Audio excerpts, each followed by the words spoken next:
জয় গুরু। পরম প্রেমময় শ্রী শ্রী ঠাকুরের আতুল চরণে জানাই আমার শতকোটি প্রণাম।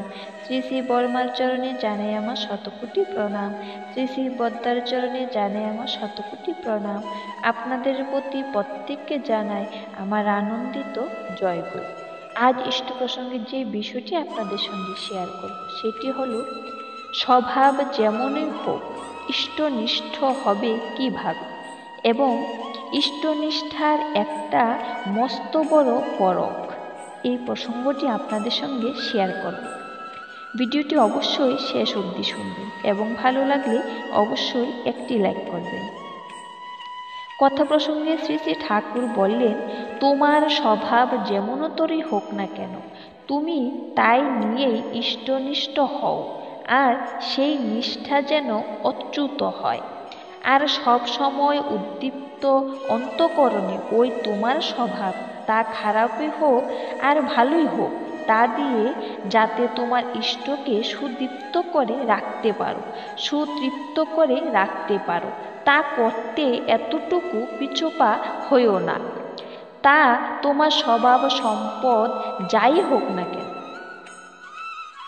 তোমার মন্দ যা কিছু আছে তা দিয়েই তার ভালো করতে চেষ্টা করো। তোমার ভালো যা আছে তা দিয়ে তাকে নন্দিত করতে চেষ্টা করো।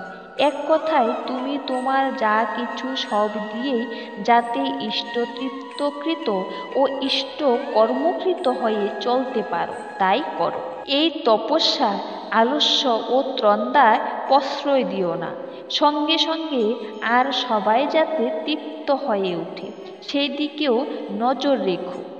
ইষ্টবৃত্তি ও মন্ত্র জপাদি অর্থাৎ নাম ধ্যানাদি নিরিবিলিতেই হোক আর তোমার কর্মের ভেতরে হোক, তা করবেই কি করবে।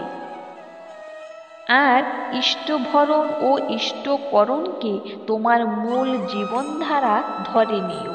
যদি এমন করে চলো, কিছুদিন চলতে চলতে দেখবে দোষগুলি নিরসন হয়ে গুণ সমৃদ্ধি তোমার চরিত্রগত হয়ে উঠেছে। শ্রী শ্রী ঠাকুর আরও বললেন, তোমার ওই দেবদৌতনা কত হৃদয়কে যে উচ্ছল করে তুলছে তা ইয়ত্তা নেই। ওই উজ্জীদীপনা তোমার হৃদয়কে উচ্ছল করে কীর্তি চলন বিভূতি নিয়ে ইষ্টার্থে বিনস্ত হয়ে উঠুক। স্বভাব তোমার স্বর্গ সুরভিতে ভরে উঠুক। চরিত্রগত ওই সম্পদই তোমার বস্তুগত সম্পদকে আবাহন করবেই কি করবে। আর এতে শুধু তুমি বড় হবে না, পরিবেশ শুদ্ধ বড় হয়ে উঠবে। মারিত গণ্ডার, লুটিত ভাণ্ডার। পরিবেশকে যদি টেনে না তুলি তাহলে পরিবেশই যে টেনে নামাবে। একক উন্নতির তাই স্থায়িত্ব কি? বুদ্ধিমান যারা তারা পাকাপোক্ত উন্নতির বুনিয়াদই গেঁথে তোলে। ইষ্টনিষ্ঠার একটা মস্ত বড় পরখ। শ্রী শ্রী ঠাকুর কথা প্রসঙ্গে বললেন, নিষ্ঠা বড় বড় জিনিস।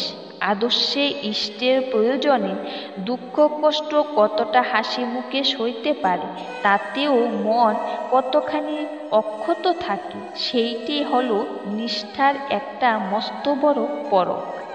অহংকার অভিমানে ঘা লাগবে, সুখ স্বাচ্ছন্দ্যের ব্যাঘাত হবে, ছেলে পেলে নিয়ে খিদা তৃষ্ণার জ্বালা সহ্য করতে হবে, চতুর্দিক থেকে পেষণ চলবে, ঘরের লোক অনুযোগ অভিযোগ করবে, তবু অচল অটল থাকতে হবে।